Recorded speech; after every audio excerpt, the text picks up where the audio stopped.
حضرت ابو بکر صدیق رضی اللہ تعالیٰ عنہ آپ کی فضیلت کو ہم بیان کرتے ہیں نا تو بسا اوقات کئی کیڑے مکوڑے بیچارے یہ بھی کہتے ہیں نہیں جی ہو سکتا ہے کسی اور کی شان زیادہ ہو تو آپ یوں نہ کریں تو آپ وہ نہ کریں.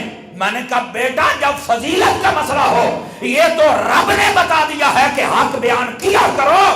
اب کائنات عالم میں نبیوں کے بعد رسولوں کے بعد اور رسل ملائکہ کے بعد مرتبہ صدیق اکبر کا ہے.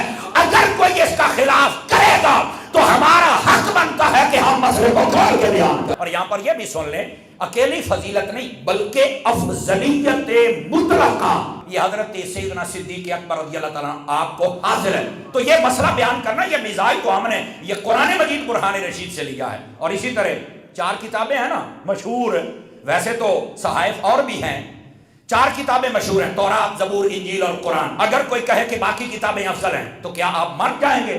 بولیں گے نہیں یہاں پر جیسے وہاں پہ بولنا ہے کہ نہیں فضیلت قرآن کو ہے ویسے یہاں بھی بولنا پڑے گا کہ نہیں کائنات میں نبیوں کے بعد فضیلت ہے تو ابو بکر کی ہے. بسا اوقات لوگ وہاں پر مقابلہ ہوتا نہیں ہے اور لوگ مقابلہ کر لیتے ہیں. مثال کے طور پر کوئی بندہ یہ کہے کہ جناب یہ چشتی قادری سہروردی یہ سب ہیں تو ان میں افضل کون ہے؟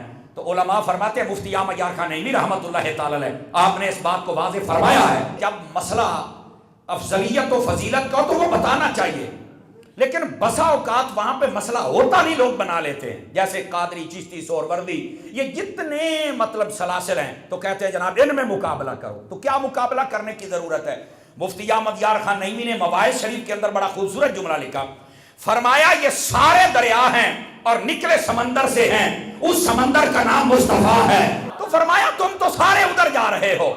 آپ فرماتے ان میں مقابلہ نہ کرو, ہاں اتنی سمجھ پیدا کرو کہ تمہارا تعلق دریا سے ہو, وہ جون سا مرضی دریا ہو, کسی گندے نالے دے نال نہ ہو جائے.